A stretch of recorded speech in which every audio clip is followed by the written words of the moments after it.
Assalamualaikum warahmatullahi wabarakatuh. Welcome to my channel Is TV, tempat kita belajar bersama. Di video aku kali ini, aku mau membahas soal P3K tahun 2024 untuk kompetensi manajerial dan sosial kultural. Ini di part 2-nya ya teman-teman ya. Nah, latihan soal P3K ini khusus untuk guru, tenaga kesehatan, dan juga teknis. Tapi sebelumnya buat teman-teman yang belum subscribe channel IS TV, tekan subscribe terlebih dahulu dan juga nyalakan lonceng notifikasinya. Jadi nanti teman-teman bakal dapat tips, informasi terbaru dan juga update penting seputar soal P3K langsung di channel ini. Jadi jangan lewatkan, teman-teman tekan subscribe sekarang juga karena subscribe itu gratis. Dengan teman-teman menekan tombol subscribe, maka teman-teman mendukung aku untuk terus membuat video setiap harinya tentang soal P3K. Oke? Kita masuk ke soal yang pertama.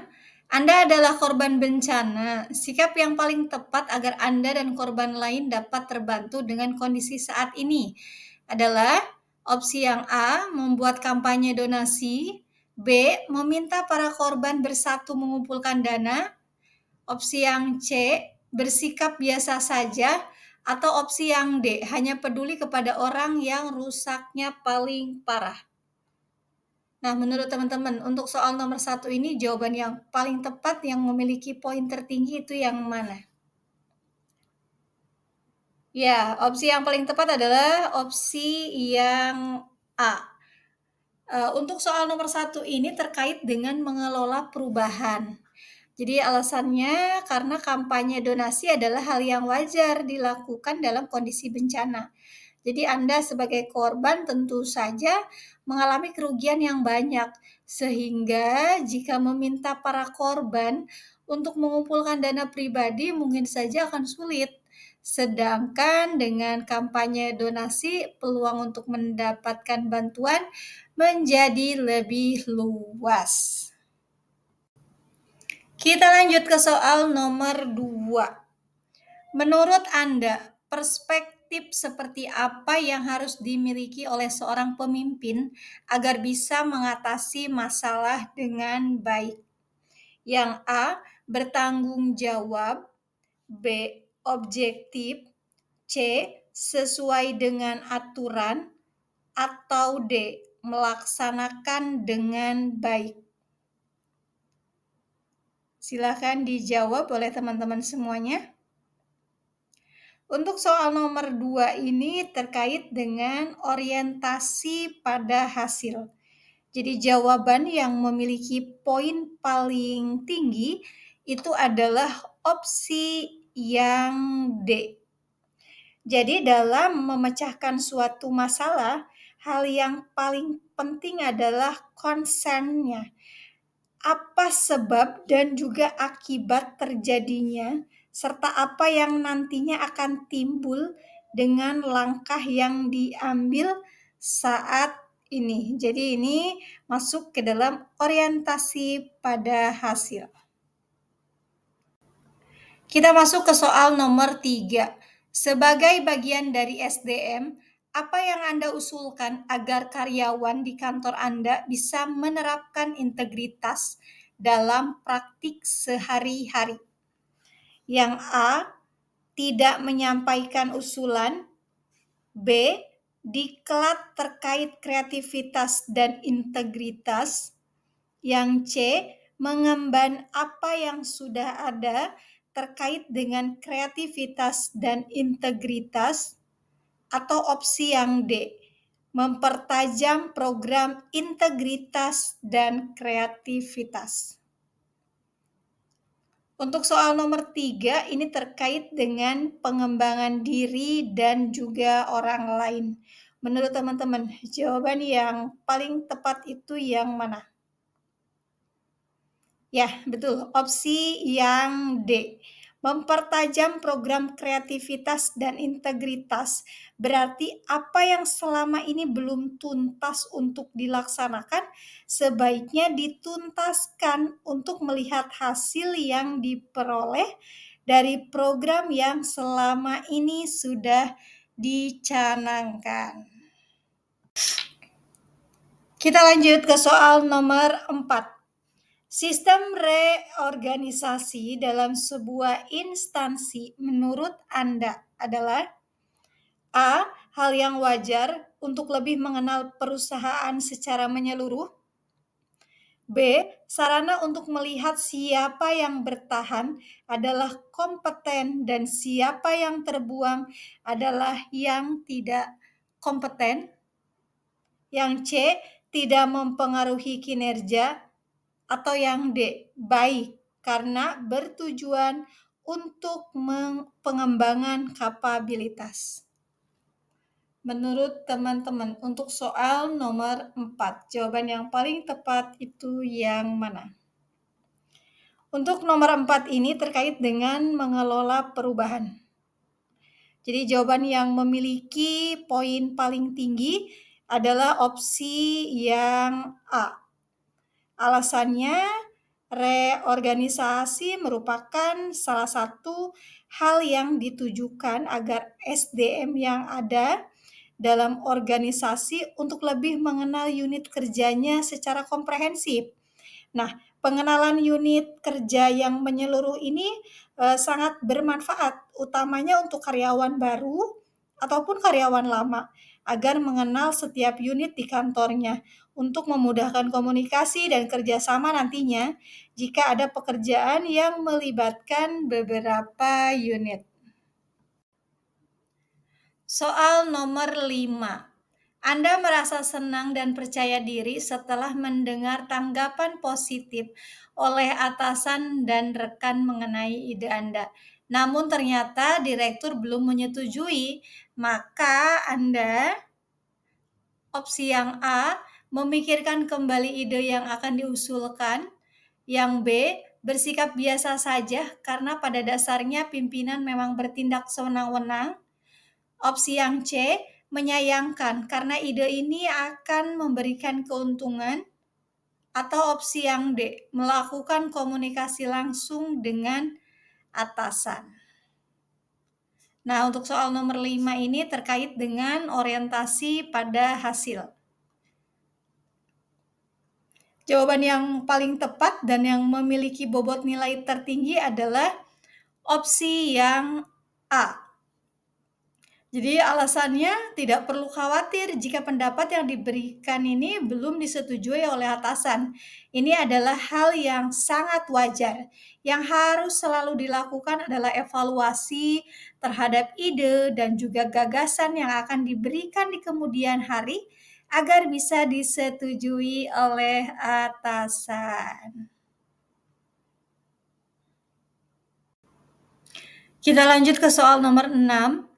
Sebagai pimpinan, harapan Anda kepada karyawan adalah yang A, komunikasinya baik, B, pencapaian tujuan sepanjang memungkinkan, C, memberikan yang terbaik berdasarkan kemampuan maksimal, atau opsi yang D, bisa bekerja sama dengan baik. Silakan dijawab. Untuk soal nomor 6, terkait dengan orientasi pada hasil. Jadi jawaban yang paling tepat adalah opsi yang C. Jadi dalam sebuah tim, tujuan akan tercapai apabila setiap orang berkontribusi maksimal sesuai dengan versi terbaik yang ada dalam dirinya. Soal nomor 7. Dalam menyebarkan informasi di ruang publik, prinsip terpenting adalah A. Integritas, B. Profesional, C. Tanggung jawab, atau D. Kesempurnaan. Untuk soal nomor 7 ini terkait dengan integritas, teman-teman. Jadi jawaban yang paling tepat adalah opsi yang A. Untuk menyampaikan sesuatu, prinsip integritas harus dipegang karena hal ini berhubungan dengan kejujuran yang Anda miliki dalam penyampaian informasi tersebut. Kita lanjut ke soal nomor 8. Sebagai pencari kerja, kondisi kerja yang paling Anda idamkan adalah yang A. Terstruktur, B. Memberikan peluang untuk promosi, yang C. Memberikan ruang untuk belajar, atau yang D. Solid. Oke, untuk soal nomor 8 ini terkait dengan pengembangan diri dan juga orang lain. Jadi jawaban yang paling tepat yang memiliki poin paling tinggi adalah opsi yang C. Alasannya, tatanan kerja yang efektif adalah sesuatu yang diharapkan bisa memberikan ruang untuk belajar, sehingga setiap pegawai ini mampu mengembangkan kapabilitasnya dengan terus belajar. Soal nomor 9. Dalam suatu rapat yang serius, rekan Anda tiba-tiba pamit untuk meninggalkan ruangan dengan terburu-buru. Sikap Anda.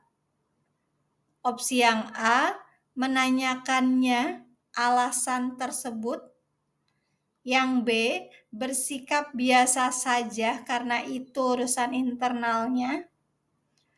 Opsi C, tidak menghiraukannya dan melihat bahwa ia tidak profesional dalam bekerja.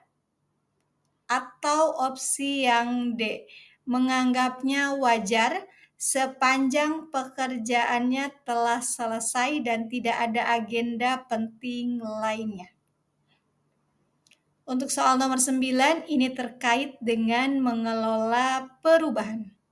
Menurut teman-teman, opsi yang paling tinggi poinnya itu yang mana? Ya, jawaban yang paling tepat adalah opsi yang B.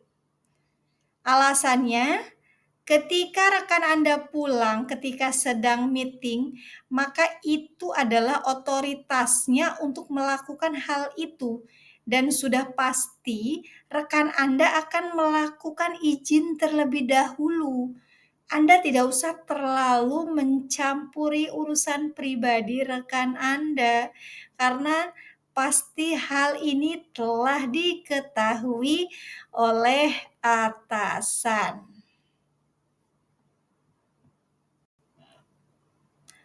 Kita lanjut soal nomor 10.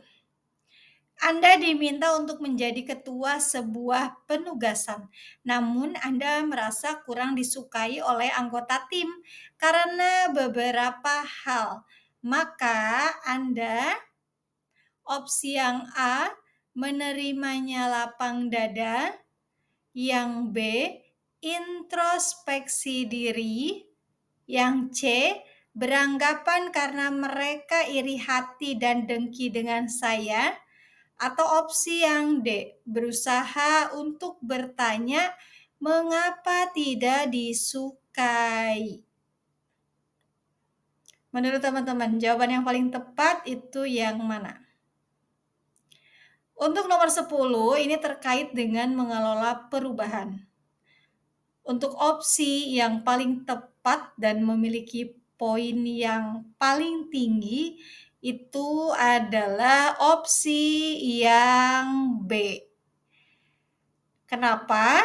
Karena sebagai seorang pemimpin, Anda tentu saja tidak bisa memuaskan semua orang. Yang bisa Anda lakukan adalah melakukan segalanya sesuai berdasarkan aturan yang berlaku. Namun, tetap buka ruang untuk evaluasi diri, karena perubahan yang baik itu datang dari orang-orang yang tidak menyukai kepemimpinan Anda dan juga melakukan protes.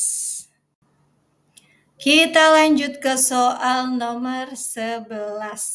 Pada saat berjalan pulang kantor, Arif melihat kardus berisi anak kucing mengikuti arus sungai dan mereka terlihat ingin meminta tolong.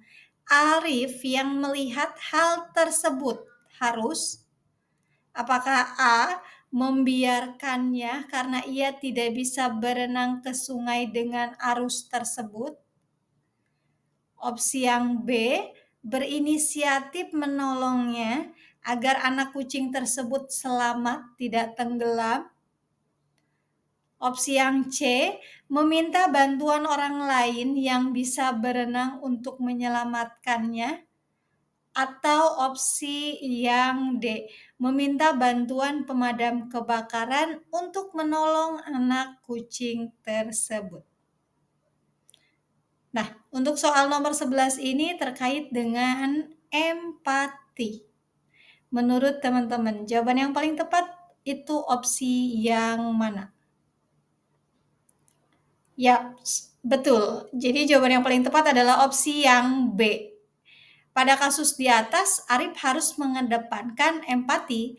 Ia harus menolong anak kucing tersebut agar tidak tenggelam di sungai. Kita lanjut soal nomor 12. Pacar Aina selalu merokok setelah makan. Pacarnya memang dikenal sebagai perokok berat. Padahal merokok setelah makan menyebabkan penyakit berbahaya. Sikap Aina pada pacarnya adalah A. Memarahi pacarnya karena merokok setelah makan. Yang B. Membiarkan pacarnya merokok setelah makan. Opsi yang C, mengingatkannya agar tidak merokok setelah makan. Atau opsi yang D, meminta tidak merokok karena berbahaya bagi kesehatan. Menurut teman-teman, jawaban yang paling tepat yang memiliki poin tertinggi itu opsi yang mana? Untuk soal nomor 12 ini terkait dengan kemampuan berhubungan sosial. Jadi jawaban yang paling tepat adalah opsi yang C. Jadi dalam kasus ini konteks soal adalah merokok setelah makan sangat berbahaya. Itu kata kuncinya. Apalagi pacar Aina adalah perokok berat. Nah, Aina dapat mencegahnya untuk tidak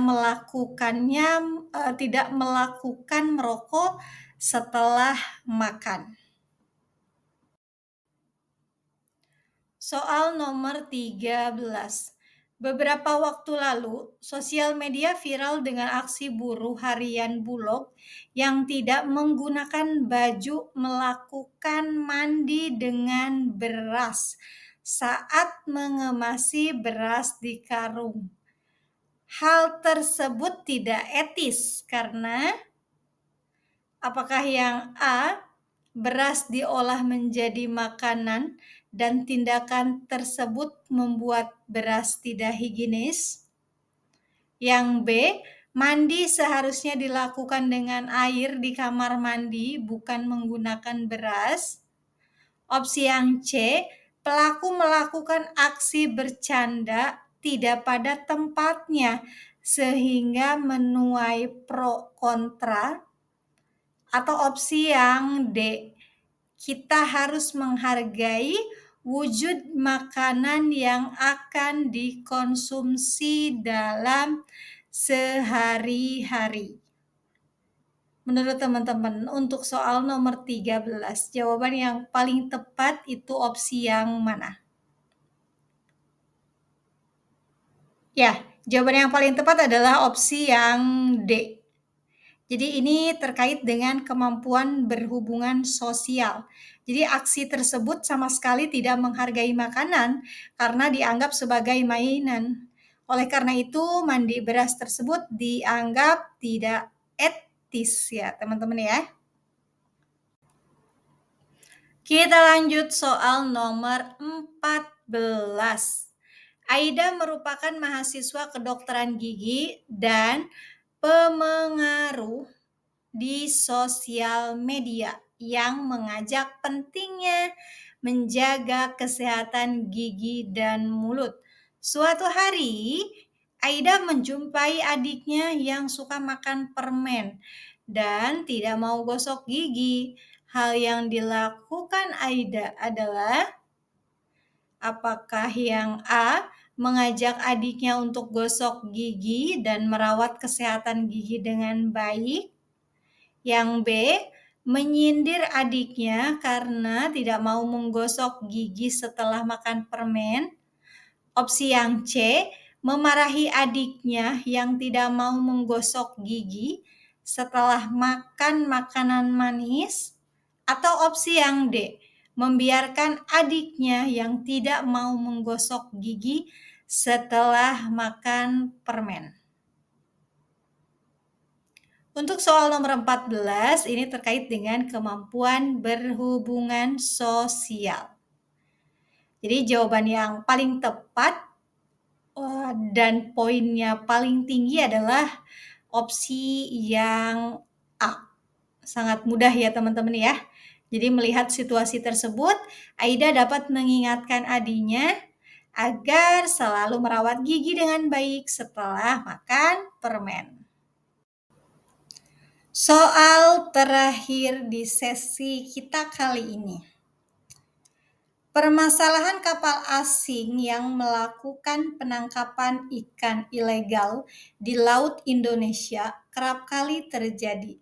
Sebagian masyarakat pesisir juga ikut membantu TNI Angkatan Laut dalam mengamankan laut nasional. Partisipasi masyarakat tersebut dalam mengamankan laut nasional merupakan apakah yang A, bentuk kerjasama yang baik dan cakap untuk menjaga kelestarian laut Indonesia? Opsi yang B, sikap nasionalisme masyarakat untuk menjaga kedaulatan laut dari kapal asing?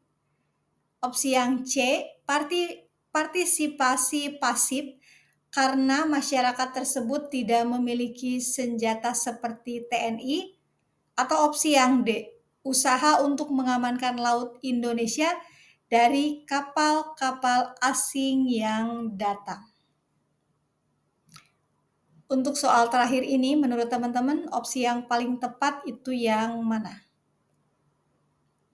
Ya, jawaban yang paling tepat adalah opsi yang B, yang poinnya paling tinggi. Ini termasuk ke dalam kepekaan terhadap pentingnya nasionalisme. Jadi kasus di atas ini menunjukkan bahwa partisipasi masyarakat tersebut adalah bentuk nasionalisme menjaga laut Indonesia karena dilakukan secara sukarela. Oke, buat teman-teman semuanya yang mau gabung di Bimbel P3K tahun 2024 bersama YISTIPI, khusus untuk guru, tenaga kesehatan, dan juga tenaga teknis, teman-teman silahkan japri nomor admin yang tertera di layar, atau teman-teman bisa cek di kolom deskripsi aku. Jadi apa aja sih yang bakal teman-teman dapatkan itu, teman-teman bakal tergabung dengan grup Telegram. Nanti di dalamnya ini teman-teman bisa latihan kuis soal, kemudian teman-teman bakal dapat e-book rekap soal dan juga pembahasan. Untuk kompetensi manajerial dan sosial kultural ini 10 paket. Kemudian ada wawancaranya, ada 6 paket soal dan juga teknis. Jadi sesuai dengan formasi teman-teman semuanya. Harganya juga hemat banget, cuma 159.000, dan rekap soalnya ini up to date. Jadi soalnya ini terbaru teman-teman. Ini juga banyak sekali FR di tahun-tahun sebelumnya. Jadi buat teman-teman jangan sia-siakan ya, persiapkan semuanya secara maksimal, ikuti bimbel P3K bersama YISTIPI.